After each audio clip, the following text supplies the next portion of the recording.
conflicting stories, and I propose a way how to make maybe sense of them together. I'll explain a little bit of that later. People have generally thought that these two stories, if one of them is true, the other one's false or has to be substantially modified. One of the key things that I found out is that that's maybe not true at all. Maybe actually they could both be true at the same time. But if we're going to get to this question of when did we become human, the reason why I honestly like this question so much is it really brings us back to this question of what does it mean to be human? And it turns out that people think about that question in different ways. Depending on what we mean by human, you're going to come up with very, very different answers to the question of what it means, or when we actually become human. You can see here kind of like the evolutionary progression. You might have seen these are some, what most people would say are non-human ancestors. And then about right here, there's debate about when exactly you'd start calling these humans. And here we have a Neanderthal. Neanderthal looks pretty human. Now, some people don't think that they're fully human. Some people do. Whatever the case they are, they're something not quite like anything you'd ever see here on Earth today, because they're probably the most human-like animal you've ever seen, or the most strange-looking human you've ever seen. You can take your pick. All right. So this ends up becoming important, because if what's really important to answering the question of when did we become human, we have to actually come up with a definition of what we mean by human. Well, here's the problem. Science doesn't really give us an answer to that question.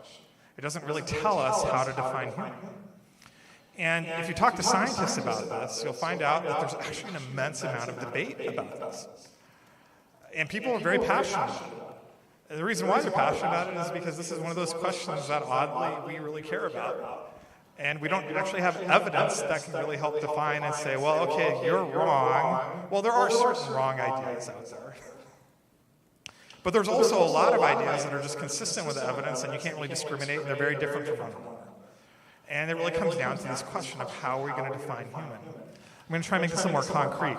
Oh, you can't see it here. Okay, my slide actually broke. But this goes back 2 million years, okay? And you would have seen kind of spreading out across the globe. This is Paleanthropus right here, and this is where Homo erectus begins right here. And that's the point where some people think that's where humans begin. And then it would have kind of spread out from here a little bit. You get all these different types of things. This is Java man here, and this is Peking man here. And right here, this is H. ancestor, and this is Homo heidelbergensis right here. And this is Neanderthal, Denisovan, and Sapien. Okay? Can you imagine like a tree behind it? And then what happens is actually you see what looks like a tree, but then about this time point, which is fairly recent, like maybe around 70,000 years ago, it just spreads out across the entire globe, and Homo sapiens become the only type of Homo genus ancestor there is. Does that make sense?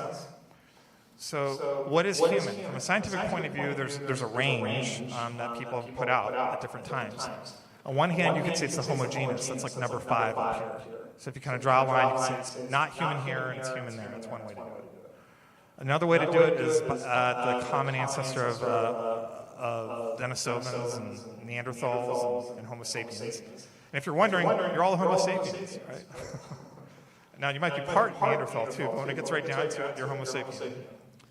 Now, part of the reason why is that that's the case. It turns out that the Denisovans and Neanderthals split off, but they ended up interbreeding with Homo sapiens too. So even if you have Neanderthal genes in you, which you might, or Denisovan genes in you, which you might, it turns out that we all end up being Homo sapiens in the end. Now, this is actually kind of weird. If you look at most animals out there in nature, it doesn't look like this at all. Really what it looks like is it's a spreading out tree across the globe, and it never coalesces back together quite this way. What's really weird about how it is with humans is that somehow Homo sapiens ended up just taking over everything and becoming everywhere you go on the entire globe, it's Homo sapiens. That's kind of strange. It doesn't really happen. And so that's something that people sometimes will connect to something called behavioral modernity. There's debate about exactly when that is. That'd be about 50,000 years ago. So just to give you some dates. That's about 2 million to 1.5 million to 2 million years ago. This is at about 700,000 years ago. If you guys know who William Lane Craig is, he's like a famous Christian philosopher. He just wrote a book on Adam and Eve. And he thinks that that's when we become human, around that time. And then Homo sapiens at around 150 to 200,000 years ago, or maybe a little bit later, or earlier. And then behavioral modernity is about 50,000 to 100,000 years ago. And then one of the other really weird things that happens in the rise of humans is the rise of civilization. Now, people had been planting stuff at times here and there, going back maybe like 60,000 years ago. There's some evidence of that. But what's really strange is, for really no clear reason that we really figured out and settled on, that around 10,000 years ago in the Middle East, what you see is like really the rise of agriculturally supported cities. So instead of agriculture being kind of like a one-off thing that people do here and there, maybe for part of the year, and then they go hunt and gather all the rest of the time, and most people are hunting big game, what ends up happening is humans really start creating civilization, these cities, where they can have division of labor, and they're supported not by hunting things, but by growing things, and by growing plants, and by domesticating livestock. If you look at the timeline of domestication of everything, it turns out that we domesticated dogs around 50,000 years ago, 50 to 40,000 years ago, but we weren't eating dogs, right? We were hunting them. And that actually makes some sense. The next, one of the other early ones we get it's pretty late actually. It's maybe around 10 or 12,000 years ago, approximately. Is cats. And cats are the example where the idea is that they self-domesticated because we all of a sudden had all this grain lying around, and so they kind of started to hang out with us and eat all the rats. Okay. And then horses and cows, they all come a lot later. It's all very, very recent. It's really bizarre because it's something that we all have the biological capacity for, but somehow something happened in culture and society that made that actually, so that completely changed the nature of what life was like. We've gone from a time when basically the bulk of humanity was out there as hunter-gatherers in a way that all of us, if we were left to those ends, we would probably die very quickly, right? It's now the point where we're all in places like this. It's totally different. And so, to what extent is that connected to what it means to be human? That's another question that comes up. All right, let's talk about Neanderthals a little more. So here's a picture of a Neanderthal. Are you facing your inner Neanderthal for a moment? You can tell this is very human-like, right? So we know they had tools, they had clothing. They had spears they could throw, for example. There isn't really, I mean, there's some examples of, sticks with monkeys. Nathan's written a book on this. So he'll show all the counterexamples where it's kind of a little bit like this, but there's really no animal that quite had a spear like a human, quite like a Neanderthal. I think you could agree with me on that. And they're really a lot like us in other ways too, is that we know that Homo sapiens interbred with Neanderthals in the past and had children. And but they're not quite the same. You can see one of the distinctives here is this brow ridge. You can also see the forehead's really different in the sense that it kind of goes straight backwards. In contrast, you have this like kid like us, right? Her head goes straight up like that.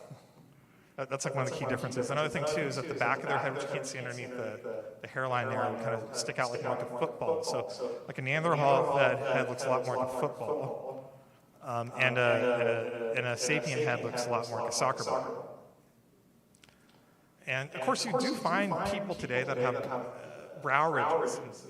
It's an interesting question to see to what extent that might actually be from the Neanderthal genes that they have. But when it comes right down to it, our brains are all sapien brains. They're not Neanderthal brains. Now, it's really hard to figure out what's going on from just looking at the fossil record. Language isn't fossilized. We don't know exactly what a Neanderthal sounds like or if they had language. But one of the really crazy things that's happened in recent years is that we've actually been able to go back and experimentally test this in different ways. And this is one of the ways. This is from a professor down in UC San Diego, or is it Scripps? It's Motri. But he, a couple of years ago, what he did is he took a gene from a Neanderthal, because we've sequenced the Neanderthal genome, right? He took a gene from a Neanderthal, and he put it into some human cells, and they were stem cells, and he made these things called mini brains. These are mini brains. Isn't that cool? Now, don't worry, they're not going to get up and talk to you. We don't think that they're conscious or anything. They're just basically a clump of neuronal cells, or neurons. And this is what this particular set of cells looks like when you grow them in a petri dish and they're from sapien, Homo sapiens. And this is what they look like from a Neanderthal. They look really different, right? It turns out that these are maturing a lot quicker than these. And this actually fits what we know, or we've been thinking about with human evolution for a long time, is that a big part of what makes us human is, or distinctive of human, is how long we spend nurturing children. And how long it takes for kids to fully mature in their brains. Like I have a little 3-year-old and a 6-year-old. There was an interesting study that came out recently that actually questioned whether or not even my 6-year-old, not my 6-year-old in particular, whether or not they really have a full theory of mind yet, because in certain areas they have a hard time actually being able to understand what another person's thinking. That's not how it's going for other animals, and most other animals are actually essentially entirely intact and much, much quicker. They're exactly where there would be, they'd be fully they're able to take care of themselves, be able to walk potentially far, far quicker than it is for humans. And so this is one of these things that you can kind of see actually in a petri dish. Isn't that cool? I mean, that raises questions too. What if we could actually genetically engineer a Neanderthal?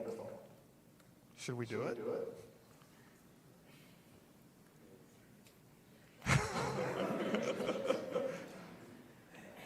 I mean, it's a question, right? And what will we find out?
Conflict with a lot of science. And like I said, it's also kind of a pretty big departure from the mystery that's actually in the Genesis tradition. What I worked out and kind of thought through was, well, maybe there was people outside. And maybe those people were people God created too, but he just created it in a very different way. And start to look through to see how to make sense of that. You guys following me on that? Now, the first thing to do as you're kind of thinking about this is to recognize that genetic and genealogical ancestors are not the same thing. So if you can see yourself, you're right there, okay? And you're in black because you have 100% of your genome, so it's black, all right? Now the next group out here, that's your parents, your mom and your dad. And they're both 50% gray. You got it? And then you have your grandparents here. They're 25%. The color isn't looking that great on this, but that's okay. And you go out there, and it kind of goes down a little bit by half every single time, right? So you get to your great-grandparents, I think it's 1/8. Great-great-grandparents, it's 1/16. And so there's 10 generations I depicted here. And once you get out to 10 generations, that's just about 300 to 400 years out. It turns out that most of your ancestors don't give you any DNA. Isn't that crazy? So we can call them genetic ghosts. They're real ancestors. Like, you descended by them by genealogical descent, but you didn't get any DNA from them. You got DNA from other ancestors, right? So they're genetic ghosts. And so this is like a really surprising thing. And then we can ask, like, well, what type of ancestry really makes the most sense when we make these theological statements? Well, I got to tell you, genetic ancestry is really weird. We didn't know about DNA until depending how you want to measure it, about 100 years ago, or maybe 50 years ago, or maybe 20 years ago, depending on how you want to think about how much we've known about it. But if you go back before then, if you go back, 1,000 years ago, 2,000 years ago, or 3,000 years ago, you go back to the time when Genesis is being written, did they have any idea what DNA was and what genetics was? They didn't. When they talked about ancestry, and Adam being the ancestors of all of us, they couldn't have been talking about DNA, but they might have been talking about genealogical ancestry. The idea of this very normal, ordinary understanding of us having parents and grandparents, having a long chain of ancestry that connects us to the past. So this kind of leads to this really beautiful situation where Genesis could be telling us the real story of God creating Adam and Eve in the garden when they fall.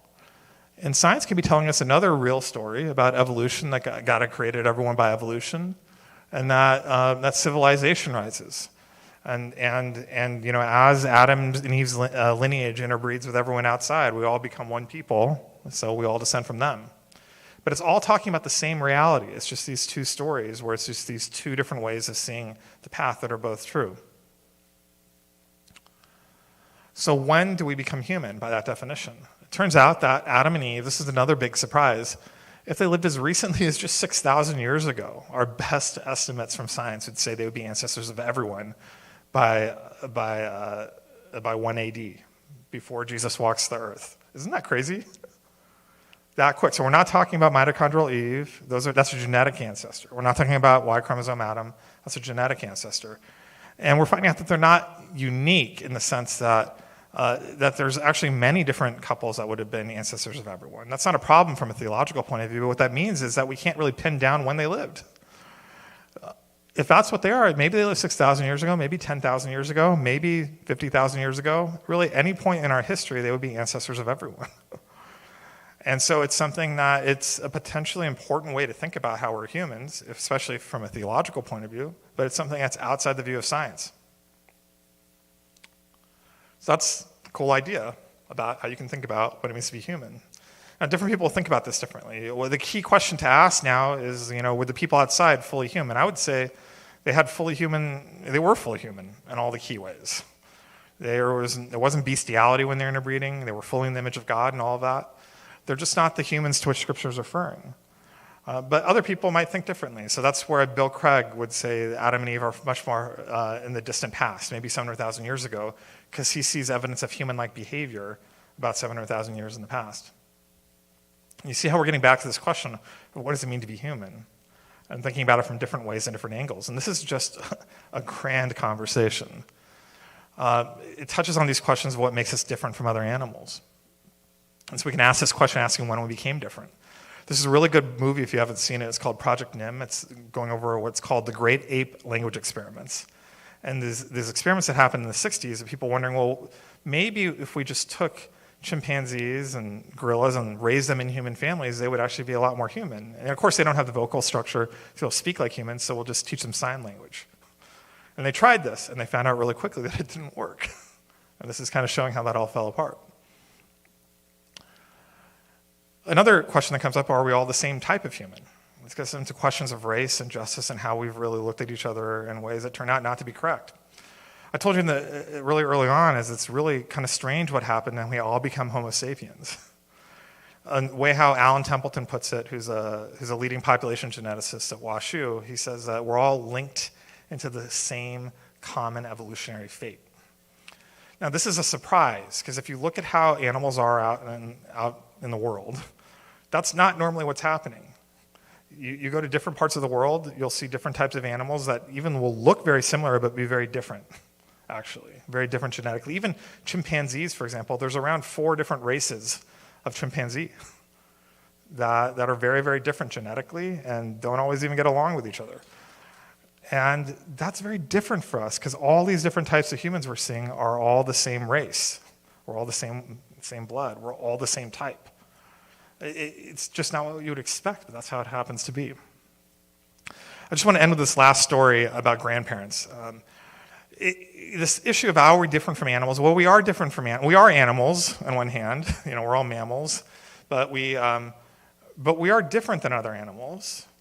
It's hard to explain exactly how and really settle it.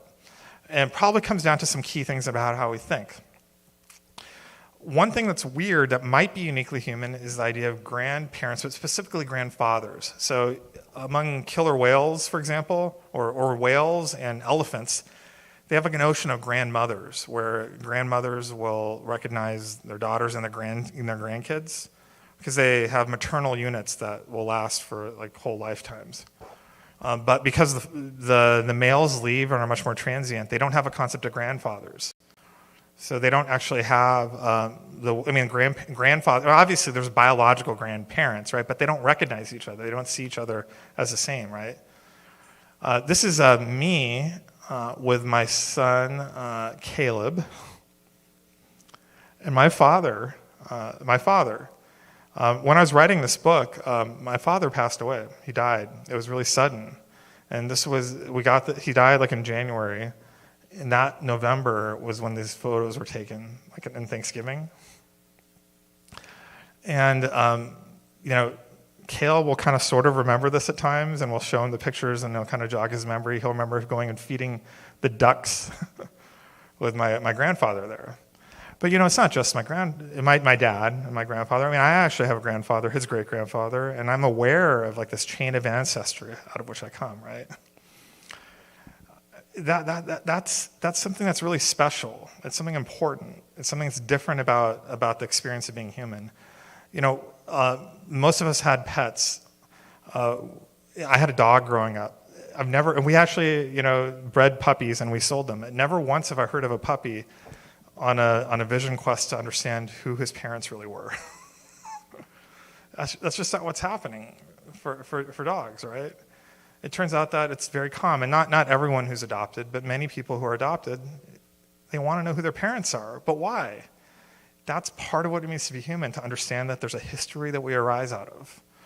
That maybe doesn't define everything about us, but it does tell us something about who we are. And maybe in some sense, that's part of what it means to be human. So thanks a lot.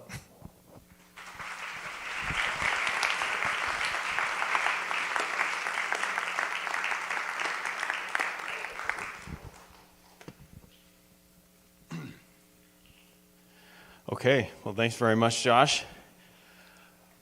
So I'm going to attack this question from a slightly different point of view because I'm not a Christian. However, Josh and I have been going around the country having conversations like this about what it means to be human, who are humans, where does humanity come from, and I learn something new every time. I really have a great time. So I'm really looking forward to the Q&A because that's when I learn a lot. One thing I want to say right off the bat, I'm an evolutionary biologist. I study the evolution of the human genome. And so I care a lot about genetics.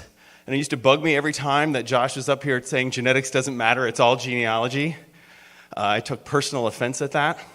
Because some of us, spend our lives and studying things that he's saying don't matter. But I think I understand him a little bit better. And actually, there's an incredible convergence of ideas here around genealogy. Because as an evolutionary biologist, I care a lot about species. And of course, groups of species are related under a common genus. and then you have orders and families, right? So you can clump organisms into groups. And you think of clumping them into groups, like mammals, for example, based on features that they share, right? Mammals, name a feature of mammals. They have hair, right? What else? Live birth. They make milk, right? Mammal comes from the same root as mammary, right? Mama means breast. Well, none of that is true, by the way, in terms of defining characteristics of mammals. What makes a mammal is that they are descendant from a common ancestor, right? And they are more related to each other than to people who are outside of that. Do you understand? And that's really what we're getting at when we talk about primates. Primates are a group of related organisms that are more related to each other than they are to non-primates. It is a genealogical definition. Now, we go through all these characteristics because we don't have a time machine. We can't go back and watch all the births of all the species and see how so we use these characters to infer ancestry. But really what we're after is ancestry, that common descent, as Charles Darwin called it, common descent. And so organisms are grouped. What makes a human is that we're descendant from other humans. And we are related to each other more than we are to anybody that's not in the group. That's really the definition. So we actually agree that genealogy is more important than genetics. So I'm going to go study something else, I guess. By the way, there is a defining feature of mammals, and it's 3 bones in the middle ear. And you're like, why? I've never heard that before. It's because all these other things that you're mentioning, while true in most cases, we can't see from fossils, because that stuff doesn't fossilize. But the bones in the middle ear do. So mammals have 3 bones in the middle ear, and nobody else does. Okay. And now I'm going to start my presentation. So whoever's keeping time, I haven't started yet. That's an old trick I learned. Okay, so when do we become human? Well, I was at the Southeastern Baptist Theological Seminary, and they were talking a lot about what becomes human, or who counts as a human as the image of God. And the reason why they didn't want to go with what you're capable of and what you're not capable of, because there's going to be exceptions to that. You'll find some human who has a disorder and they can't do this. What, are they not human? Of course they're human. And so on and so forth. Well, biologists, we have that same problem where we can't define it by 3 bones in the middle ear, for example. Because you won't always have access to that question, or you'll find someone who's missing bones in the middle. Of course, they're still mammals. I was on the car ride over here. I was talking to someone. We have groups that are defined by their ancestry, despite having exceptions. For example, you guys know what tetrapods are, I hope, right? Tetrapods. It's a kind of vertebrate that has what? 4 limbs, right? So reptiles, birds, mammals, right? Amphibians, right? Are snakes tetrapods? Yes. But they don't have any limbs at all. How can they be tetrapods? Because they're in the group that are descendant from other tetrapods. They happen to lose their legs, and that doesn't matter at all. Cetaceans, whales and dolphins, are ungulates. Ungulates are hoofed mammals. Whales don't have hooves, but they are ungulates. And so these are the things that matter. So when we ask what makes a human and what do humans do, we come up with these answers or potential answers to, oh, well, humans are smarter than everything else. Oh, we have emotions and other animals don't. Humans fall in love and they have relationships that are loving. Okay, they have speech and language. Humans make art and music for its own sake. Humans have very complex sociality with division of labor and this interconnectedness. Humans are capable of altruism and moral thinking, moral reasoning. Humans are capable of incredibly violent actions, interpersonal violence, state-level violence. Certainly you can't find any of this stuff in other animals, right? These are uniquely human qualities. Well, no, they're not. None of them. None of those things are uniquely human. There are versions of everything I just had on that slide. And if you don't believe me, you can buy a book that's all about that. And I go through all those kinds of things, and I talk about the correlates in other animals. I'll just give you a couple examples, just because I can tell you guys are wanting some examples. For example, did you know blue jays, they're in a group of very intelligent birds called corvids. Blue jays can do math. They have a number sense. They calculate. They remember. They can add. They can subtract. And I don't just mean they can recognize more and less. They can do math. If you don't believe me, read the papers. And in fact, chickens, that's the scientific word for chickens, can start to do math on their first day of life. Humans can't, by the way, but chickens can. You guys have probably seen videos and documentaries on how intelligent octopus are. They have a distributed neural network instead of a centralized brain. It's really fascinating. But they can solve problems that humans sometimes can't solve. Many very intelligent humans cannot solve problems that octopus have no trouble solving. So it can't just be intelligence, because if we're going to try to rank creatures by intelligence, we're going to rank them by our style of intelligence, right? So that's not fair, right? We can't be the judge and jury on who's smart. When it comes to communication, animals have an incredible amount of sophistication, and I'm not just talking about the fact that we've taught them sign language. I'll come to that in a second. But these are prairie dogs, and I don't know if you know this, but prairie dogs have vocabulary. They have words, they have nouns, and they have adjectives. If you approach a group of prairie dogs, particularly, let's say you're wearing a red shirt, they will chirp to each other, big red human. Yes, they have a word for human, and they communicate it to each other. Baboons have a very rich vocabulary. Most of it is around predator detection, so they have words for eagles, and if you shout it, they will come out of the trees. They have words for snakes. If you shout it, they'll go up into the trees. They have words for chimpanzee, which is another aggressive creature towards baboons. These experiments, of course, have didn't teach us near what we thought they did, but apes, so this is a chimpanzee and this is a gorilla, they actually talk to each other with sign language. We tried to teach them our sign language. Once we got out of the way and watched them talk to each other, we found out that they have a rich vocabulary of their own sign language, and it's common among different species. We don't even speak the same language, from 1,000 years ago. Like, have you ever tried to read English from 1,000 years ago? Well, bonobos and chimpanzees are separated by 1 million years of evolution, and yet they speak mostly the same language using their gestures. This is one of my favorite stories of animal communication. So this is a mandrill, like Rafiki.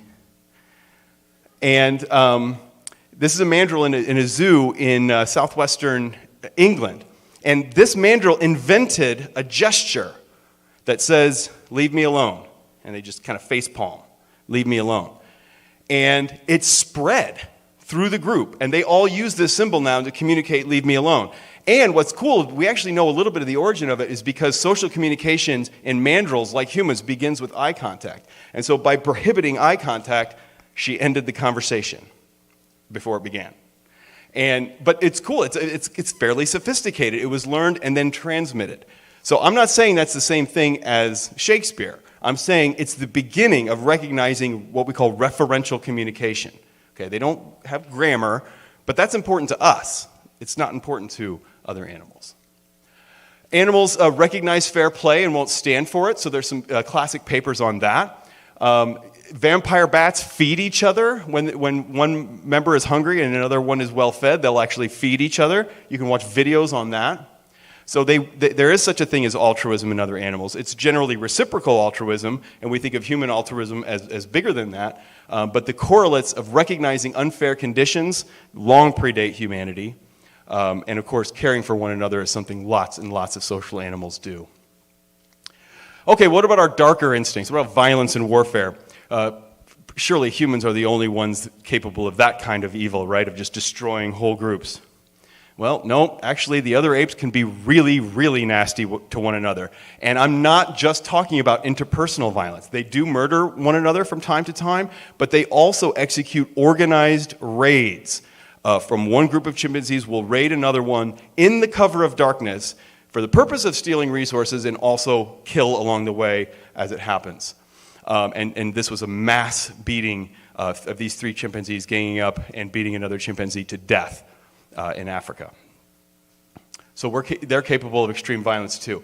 And in fact, one thing I'll talk about shortly, they're more prone to it. Josh sort of almost started to say this, but actually chimpanzees are incredibly hostile to strangers.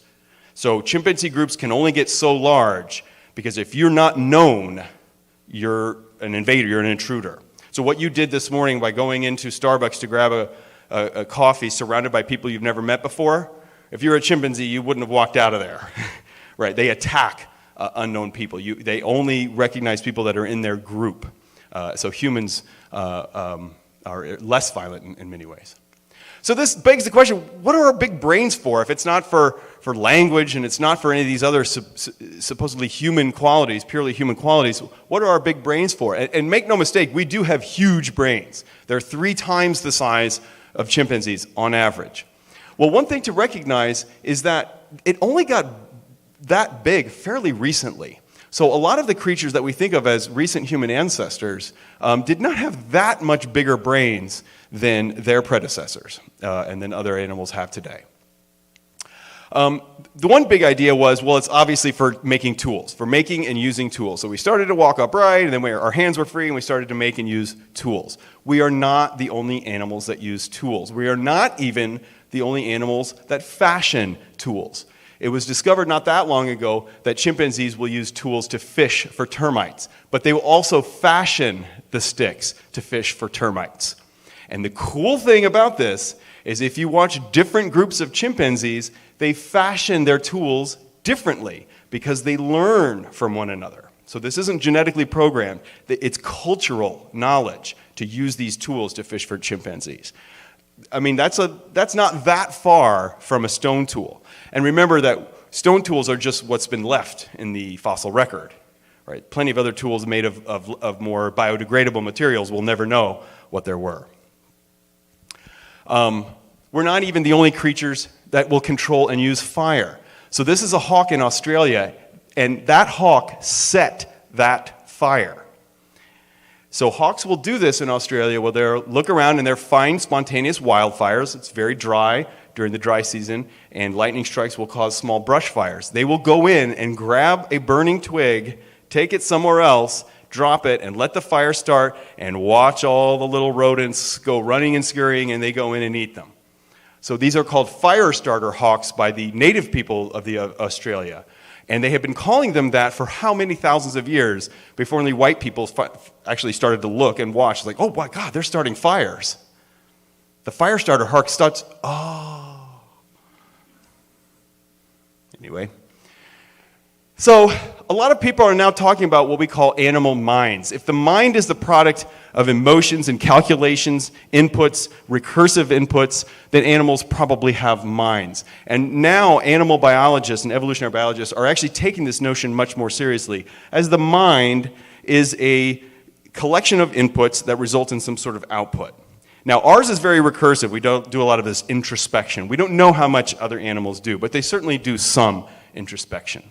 And if you don't think that these baboons have some kind of inner experience, they have a response for you.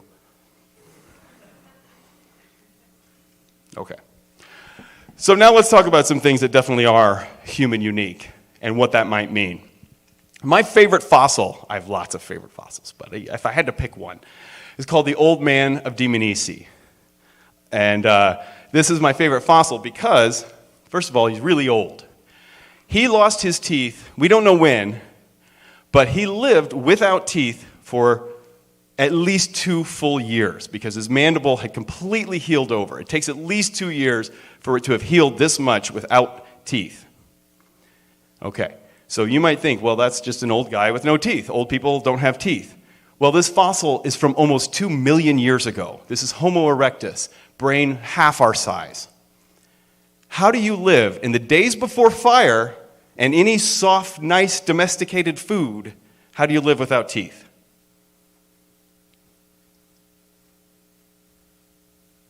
Someone was chewing food for him. Someone was preparing his food for him. And these are nomadic groups.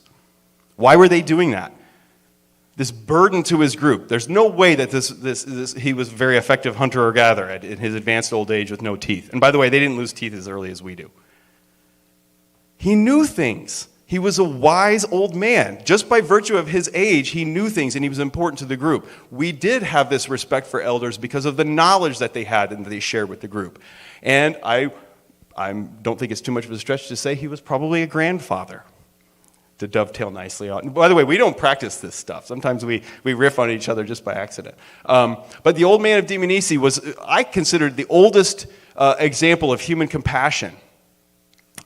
People were caring for this man for at least 2 years.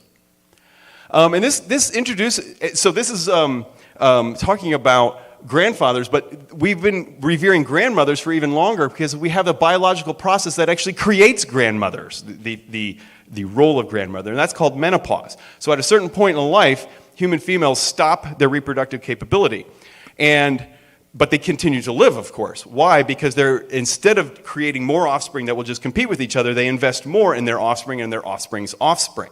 It's called the grandmother hypothesis of menopause, because menopause was once thought as a purely human peculiarity. Chimpanzees, gorillas, none of them undergo menopause. They reproduce all the way to the end of their reproductive lifespan, of their natural lifespan. Almost all creatures do. We thought this was purely human. But actually, as Josh mentioned, killer whales and also right-finned pilot whales have been found to be menopausal as well. And it's because the hunting packs are led by matriarchs. They're female-led. And why are matriarchs leading these hunting packs? Because they know where the seals are. They're experienced, right? So grandmothers, and to a lesser extent grandfathers, but certainly grandmothers, are a huge reservoir of cultural knowledge and wisdom. That's unique to our species and to orcas, apparently. We should be electing grandmothers to positions of high office. We had the chance, but all right. Anyway, so humans are what many people would call the most unlikely species. What do I mean by that? Well, here's a group, a representation of most, but not all species in the human lineage, going back about 6 million years. Not all of these are direct ancestors. Some of them are offshoots. But you see a whole bunch of species there that are very clearly biologically distinct. Looking only at the skull, you could easily, with a little practice, tell all of these apart. And every single one of them went extinct. Every single one except us. All right? And you might say, well, we drove them to extinction. No. A lot of these were extinct way before we came online.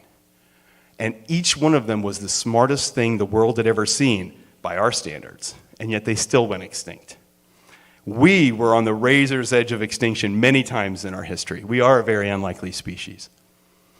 So some of the things that make us different have been grouped into our behaviors around domestication, about how we're more docile, less aggressive, just nicer to each other. I don't know who comes up with that idea, but apparently people think humans are nicer.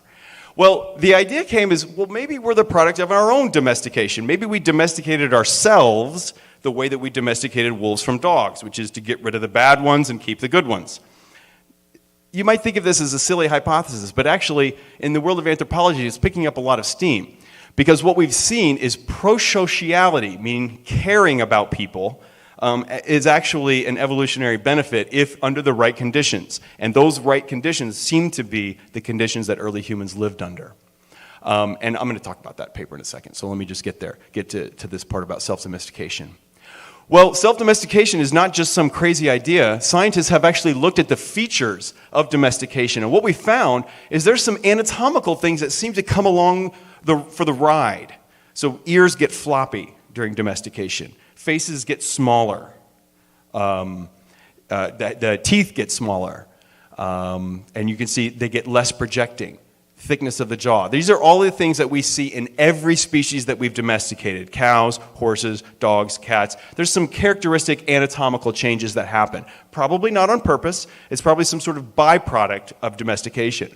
But what we've seen is if we look at human ancestors compared to modern humans, the same anatomical changes seem to have also occurred. So this idea is picking up a lot of steam too. We may truly have domesticated ourselves by simply excluding from our group the most violent, reactive members of the group and selecting 4 more thoughtful, kind, compassionate members of the group.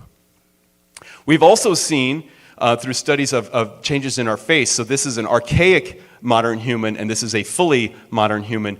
There are several changes that we see to the face, a general softening of the face, reduction of the brow ridge, reduction of the mandible, and these all seem to be correlated with a drop in testosterone. So we believe that our species over the last 500,000 years has slowly reduced its average circulating testosterone, and that might help explain how we domesticated ourselves.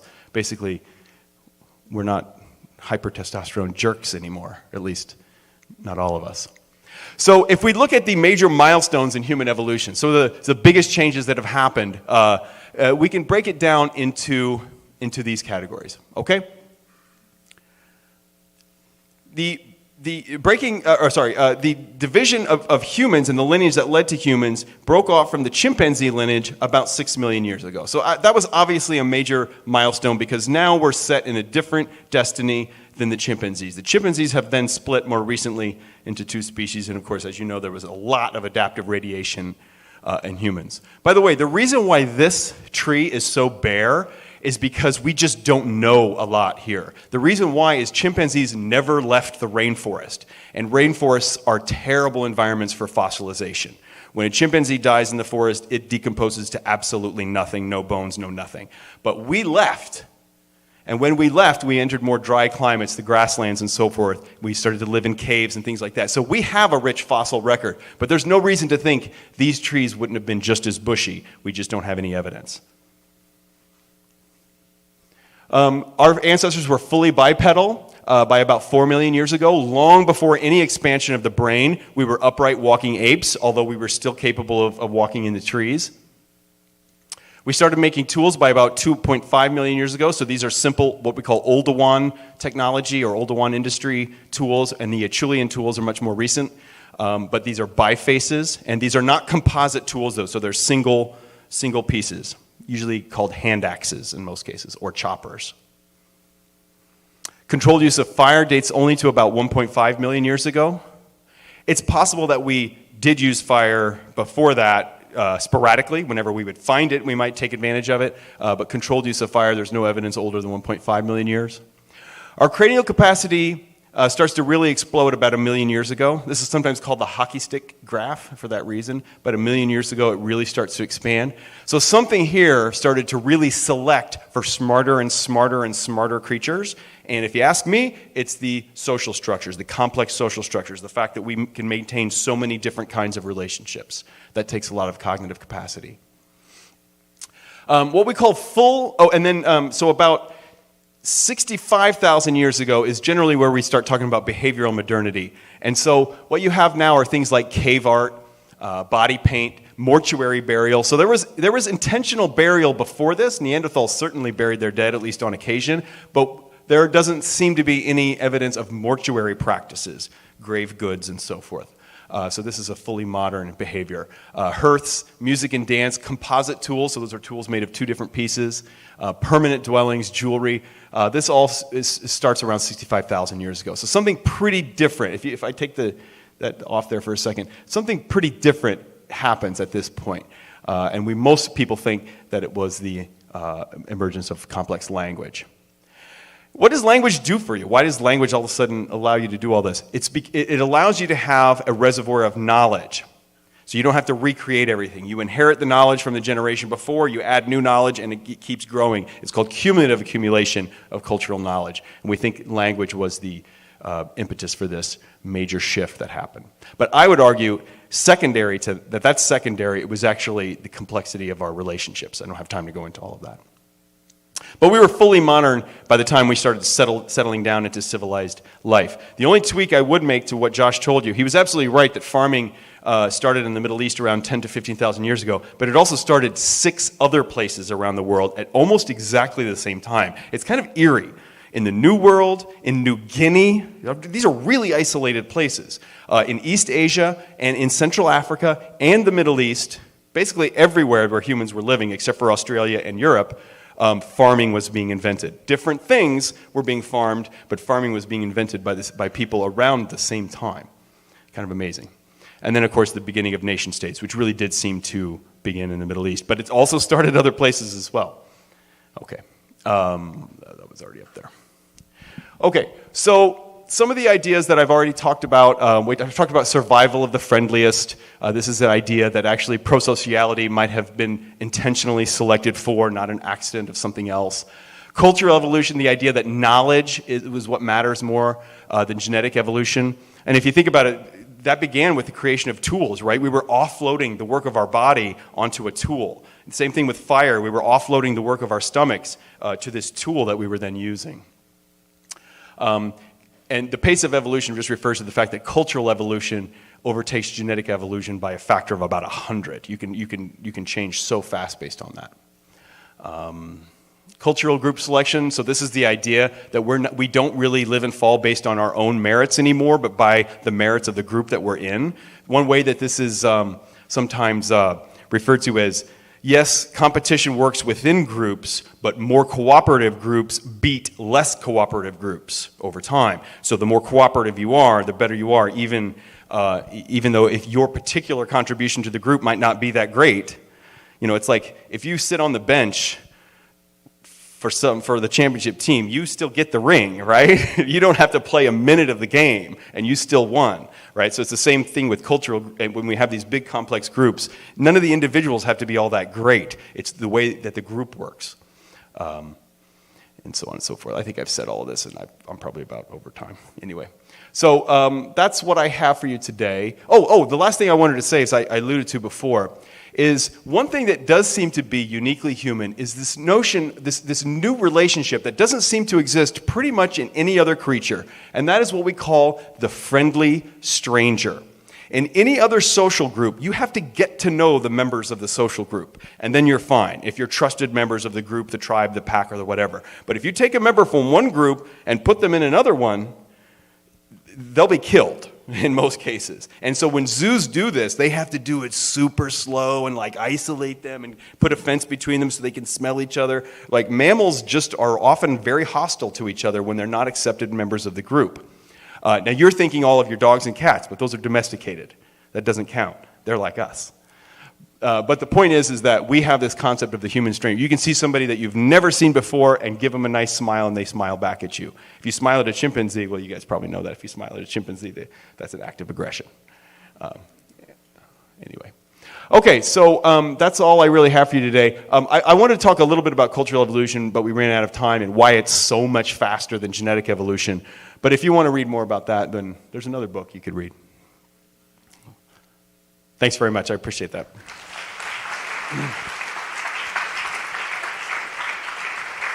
Both of you guys can join.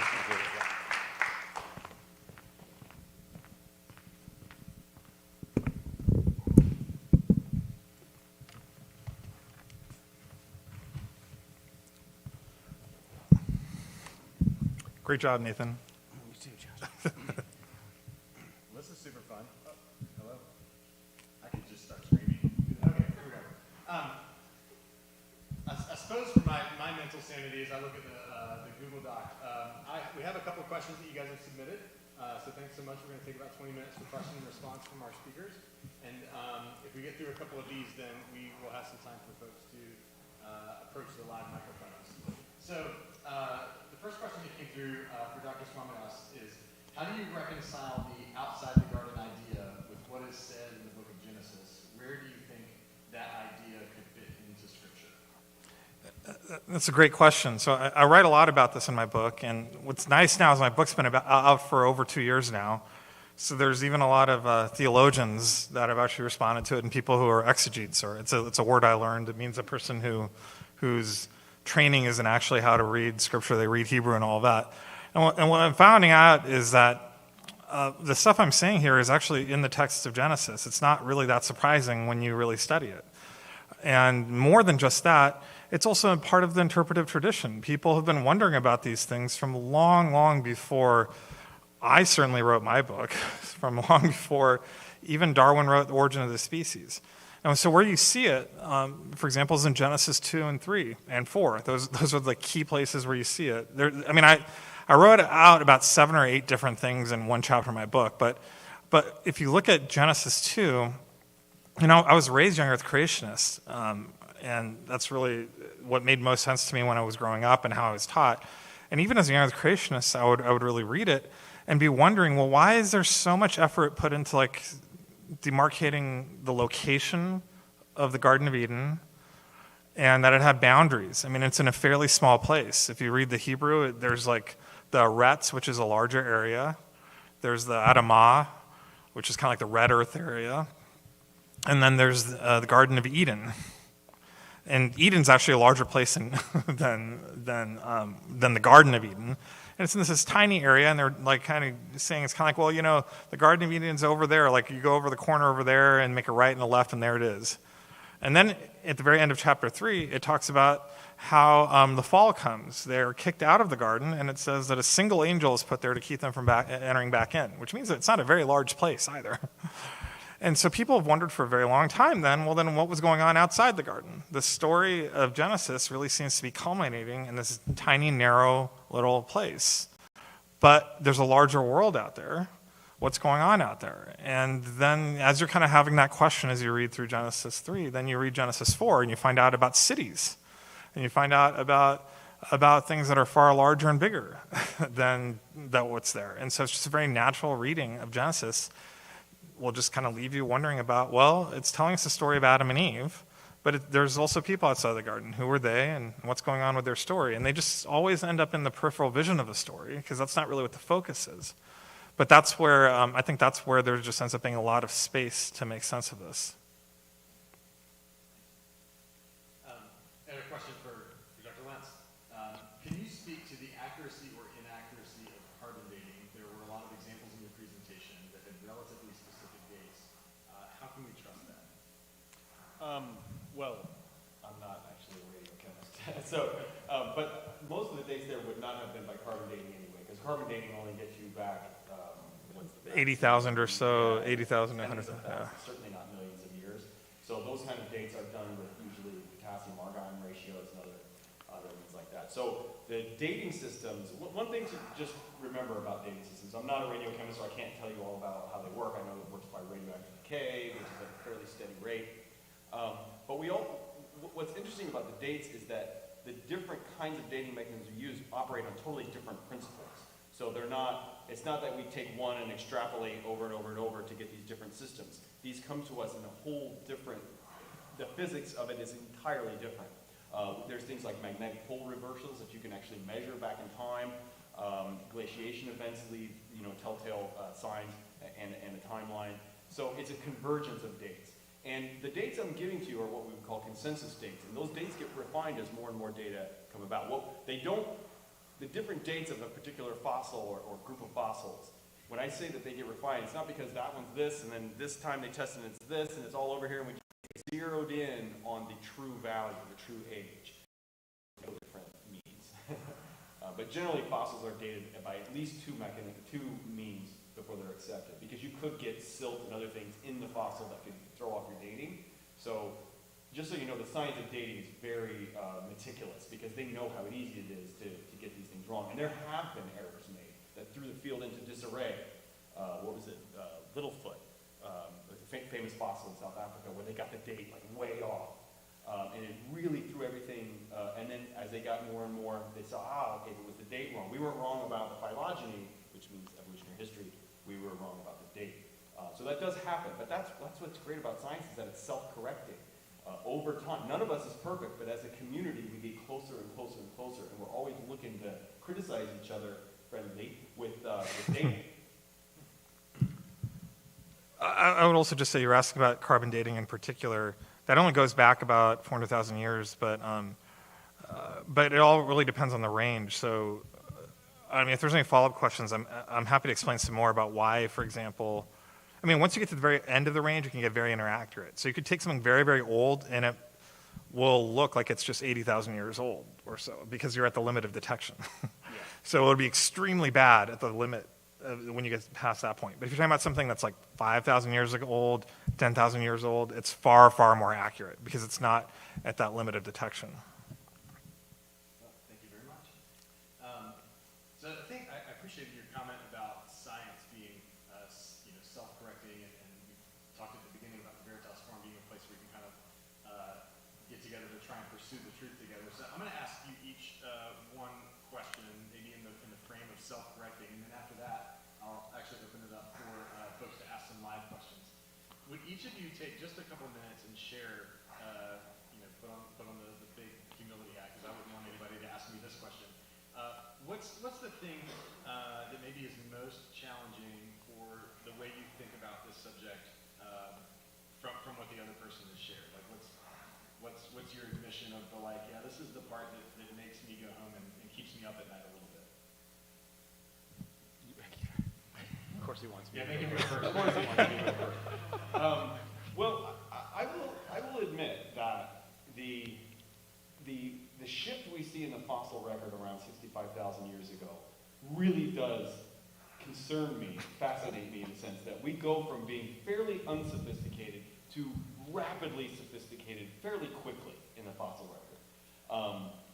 In the point of, it almost is like a line in the sand where you have like very archaic behaviors and then very modern behaviors that just completely take off and take over.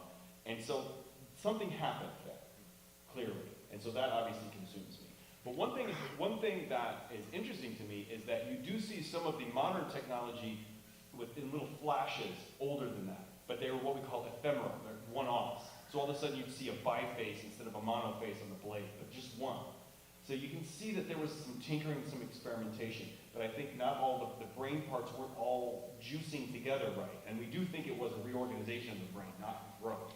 Do you guys know that Neanderthals have bigger brains than us? Size ain't everything, right? It's the organization. It's the organization of the brain. And so they didn't have very much lateralization like we have, which shows that we have much more specialized brains. I'm talking about brains. I have a very small brain, for example. Anyway, I'm just digging deeper here, aren't I? Why don't I hand the shovel over to Josh? Anyway, 65,000 years, that concerns me a little bit. But I will admit some things that I was wrong about, and I have been wrong about. And so, before I met Josh, if anyone told me that there could be human ancestors, common human ancestors, less than 10,000 years, I would have laughed at them. But it's because I hadn't really engaged with the data on population genetics that he showed me. And that's why I endorsed his book. I mean, I'm not a believer, I'm not a Christian, I don't put any stock in Genesis. But he's right when it comes to this. When it comes to genealogical ancestors appearing in the very recent past, it's fascinating to me, and it's true. Yeah, I'll say that I'm very thankful to the scientific community for looking past maybe what they maybe had some bias against on the religious side, but to see that it was really good science. A lot of scientists that weren't Christians ended up endorsing my book. Nathan was one of the more public and early ones, for sure, so I appreciate that too. But I think in the end, scientists really just want to see good science given to the public. And if that's good science that reduces conflict, that's all the better. Now, what keeps me up at night? Well, for a long time, I was kept up at night about the evidence on evolution because I really disagreed with it. I would disagree with evolution. I couldn't see how it fit with Scripture. The science didn't make sense to me. And so, I was really invested in arguing against it. So that really kept me up at night for a long time. I mean, I changed my mind on it. That's kind of where in this space. When it comes to the rest of the stuff, we kind of go back and forth, we'll debate this and that, but I think we're really on the same page now, which helps. I mean, I think that there's a space for Christians to be on the same space with people who aren't Christians just by doing good science. What does keep me up at night now isn't on the scientific side. It's probably stuff more that's happening in the church. I really hope that we can find a better way. We're not doing what we could. I don't know. I get disappointed at times with what I see at times in the church. I just think we need to find a better way than maybe the generation before me has done it, and hopefully better even than my generation has done it. I'm really worried about a church that doesn't always seem to follow Jesus, and if we could do that more, I would be really, really more able to sleep better at night. Could you give some examples? Could I give some examples? Quit dancing around and say it. Man, there's so many things. Pick one. Oh, man, you're gonna. Look, I mean, just take any issue out there. When you look at how women have been treated in the church, and not in every church, and not by every Christian leader, to be clear, I'm not making a statement like that. But I have an extended family member that's been going through a divorce, and it's just crazy the stuff that she has to deal with in the church, a place where she should be really welcomed and taken care of, as a person who's been in a very difficult and abusive situation. But instead, the church has become a place where she just expects to experience an immense amount of judgment. And frankly, it makes me angry. And there's other friends that I know too. Like, it's just so weird to me at times how we get so caught up. Look, and I'm not actually, as I say this, I want to be really clear about something. I'm not making a statement about what is morally right or wrong in behavior. So what I'm saying here should be true even if you think that divorce is wrong, homosexuality is wrong, all of that. But even if that's true, why can't we treat people like more human? It's so many times I just see the church becoming a very dehumanizing place if you're not in the in group, and I'm really, I just want something better than that. I mean, on the questions of race too, I could go on for a while. we just need. I think that there is an opportunity to do something better. I mean, frankly, I'll tell you frankly, I would not be a Christian if it was for the church. But I encountered Jesus. Jesus is so much better than the church. I mean, don't you guys agree? Don't you agree? And so, Wasn't it? I think it was Gandhi who said, "I like your Christ, but I don't like your Christian." yeah, I mean, and I don't want to be too extreme. I mean, I'm a Christian too, right? And maybe I'm really making you upset right now with everything I'm saying. I'm sorry, but and I do see Christians that are doing right as well. But I think there's something. I think there's something so much better than what we've come to accept as normal in the American evangelical church. And as Dr. Lentz's presentation showed us, you said you wish we could be a little bit more human-like to one another. The outlook isn't very good if we as a group don't do that. So, we have some data that agrees with that. Well, we have a few more minutes for some live Q&A, so I don't know how many questions we would get to address, but we have 2 microphones, one at the end of each aisle, and we're committing to ending on time, so we'll try to move through these semi-quickly. So we'll start over here. Yes, sir. This might be pretty quick, but I heard you mention it once. You talked about the mitochondrial Eve. So I know that mitochondrial DNA gets passed down from your mother to mother, and there's not a lot of genetic variation in it. So have you seen or done or read any research that would maybe tell us how you could trace that further back with like less variation? So less is a relative statement, so it has less variation than other parts of the genome. But when we think about timing, it's always about the amount of difference alongside how quickly it's changing. So we think that mitochondrial Eve would be sometime around 150 to 200,000 years ago. That's about the range it would be. For every other part of your genome, for Y chromosome, it's about that same time too. So that'd be where Y atom is. But every part of your genome will have another point of coalescence, and those tend to be about 500,000 years ago or so. So they would be far more ancient in the past. Does that make sense? Yeah. So you can actually kind of see a little bit into the past, but after you get past about 500,000 years ago, it gets really hard to think about and understand or see really much about population history in that time. And one thing I will say is the obsession with mitochondrial Eve and mitochondrial haplogroups, same thing with Y chromosome, to me completely misses the point. It's like saying let's say there were archaeologists 200 years from now and they found all the mile markers on a highway and they thought that was the highway. Right? Those are signposts. They're totally unnecessary for what the road actually does. And so Y chromosome Adam and mitochondrial Eve, we're really focusing on the signposts instead of the road. Well, it's a streetlight effect, right? So if you're, Yeah. It's something you could see. So people talked about it, and it got kind of linked to the Garden of Eden and all of that. And so it was great. It was great. What's the right word? Great marketing. And then it was also really caught up in a big shift in science in terms of how we understood race. So you have Stephen Jay Gould even talking about mitochondrial Eve as an argument against racism, which ends up being not even a really valid argument. So all of that happened, which is why we think about them, but that's not really the story. That's actually not the story. They're kind of almost irrelevant. Can we take this question over? Yes, so my question is specifically for Dr. Swamidas. So you said that Adam and Eve could have happened alongside evolution, which had already been happening separately.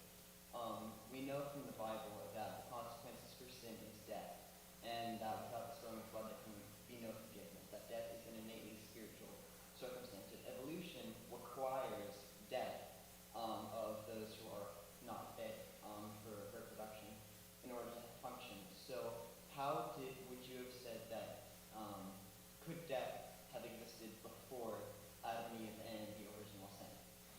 That's a great question. So a couple things. First of all, just to clarify on the scientific side, evolution doesn't require death. It just requires differences in reproduction.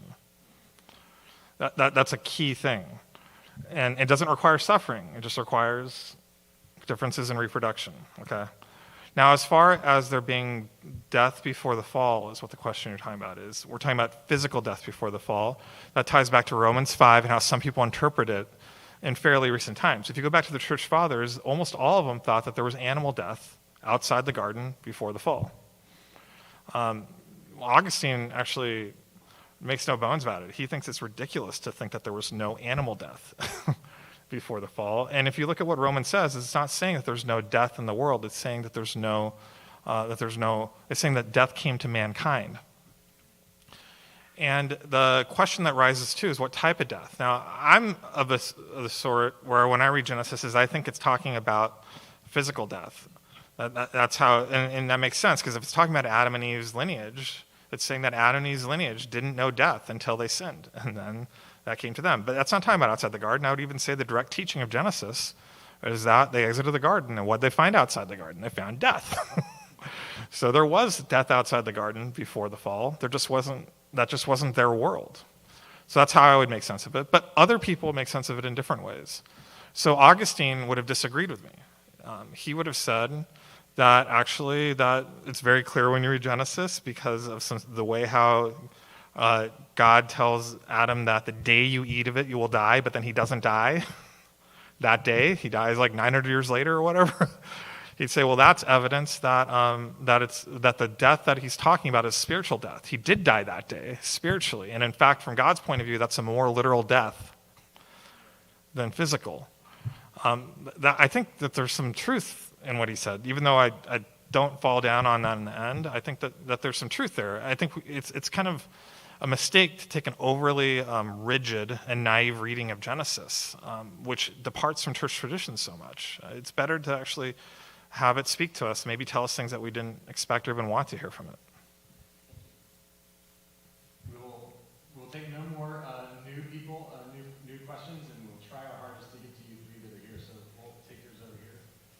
So my question is more so for Dr. Lynn. So I know we have a lot of evidence of like anatomical evolution in humans.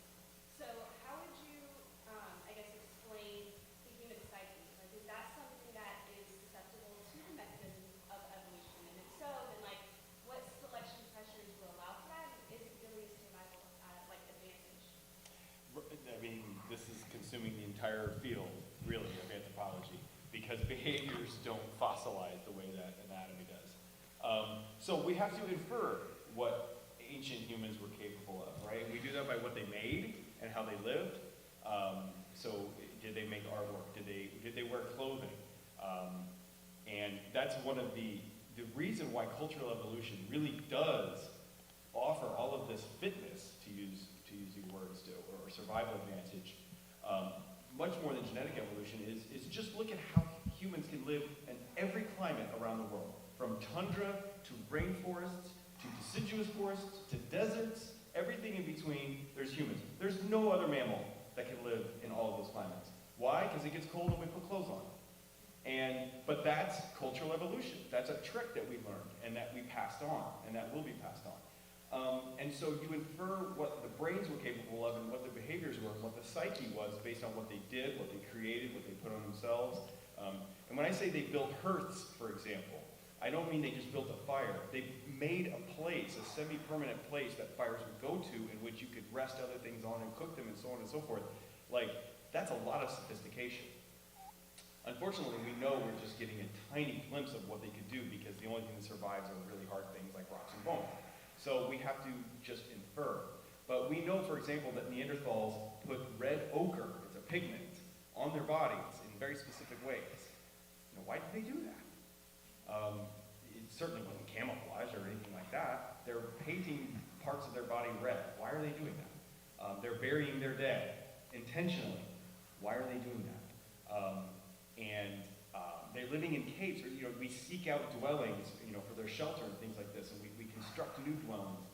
We know that, by the way that fires were in the caves were the best possible place to maximize the radiation of the light and allowing the smoke to prevent asphyxiation. So they had already figured out where's the best place in the cave to put a fire. Could any of you do that?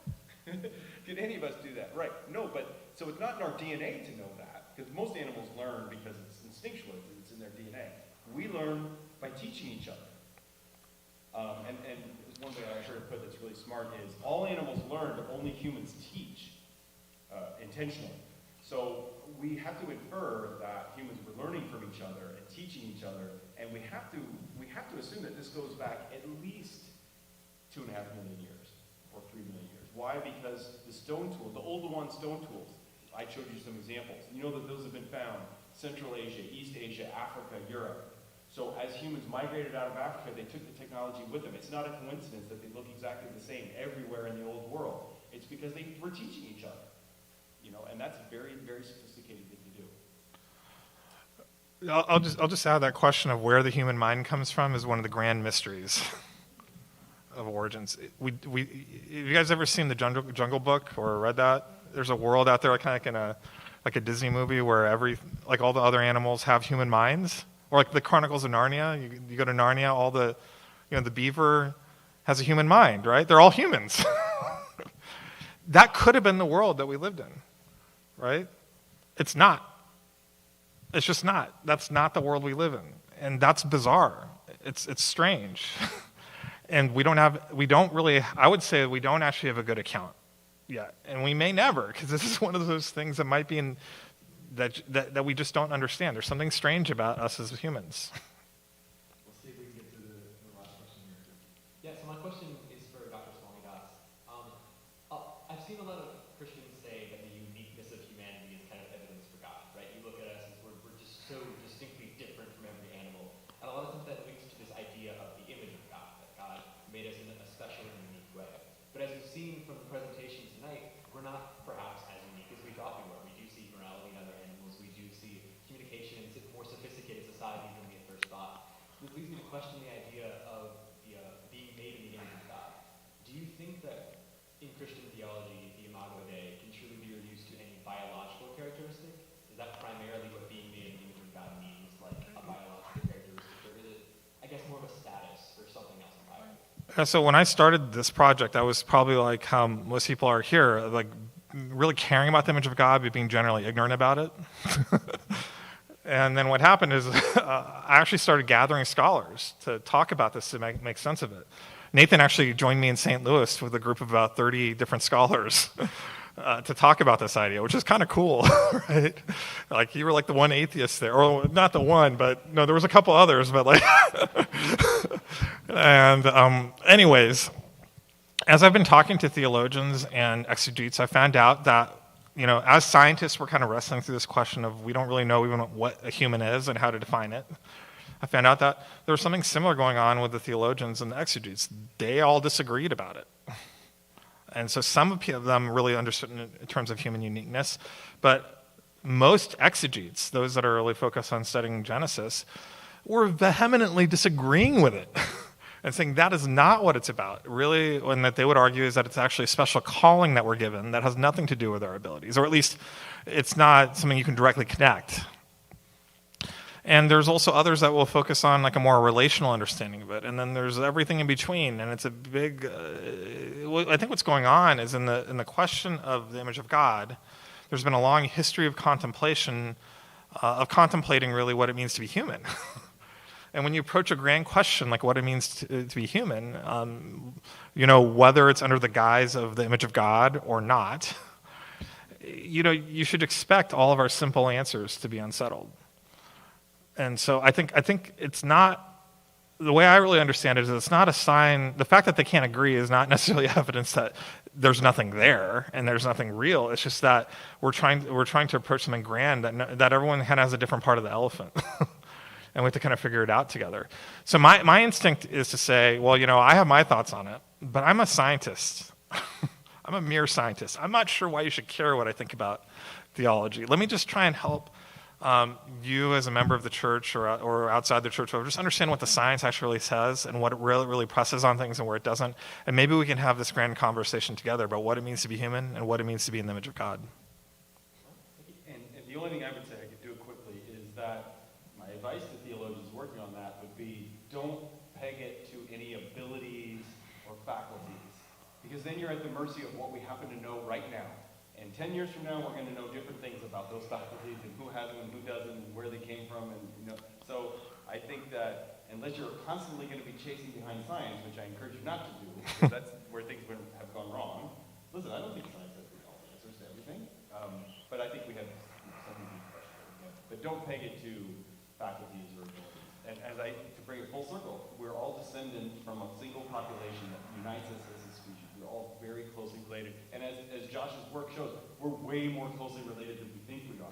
Any two people in this room, you don't have to go back very many generations before you have common ancestry, literal genealogical ancestry with people in this room.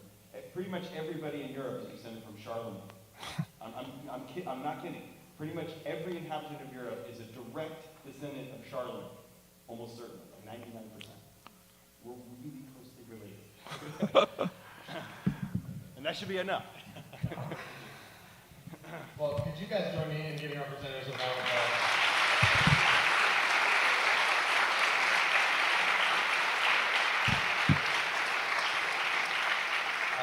And again, similar to what I said at the beginning, it's fun to hear that you've done these types of things before. I don't know that me or how many Christians would be willing to put themselves in a place where they were the worldview minority and engage and interact. So an extra special thanks to you for being willing to come to this Veritas Forum. But certainly thank you to both of you. It's been a very fantastic evening. Before we dismiss, I want to point you guys to the QR code for the survey. We would love to have your feedback about this event. We intend to do this annually and have been doing this annually at CNU for a while now. And you will be entered, if you wish, to win an Amazon gift card of, I'm not certain what the amount is, but anything is good when you win it for free. So please take the time to fill out the survey sometime within the next day or so, and let us know your thoughts about the Veritas Forum. Again, you'll be entered, you can be entered to win a gift card. Again, we are so grateful for your time. And as we're dismissed, would you give these guys another round of applause? They deserve it. And we'll probably stick around a little bit to answer any questions if you guys want. Hey, that went really well. We gotta write something about grandfather. Thank you so much.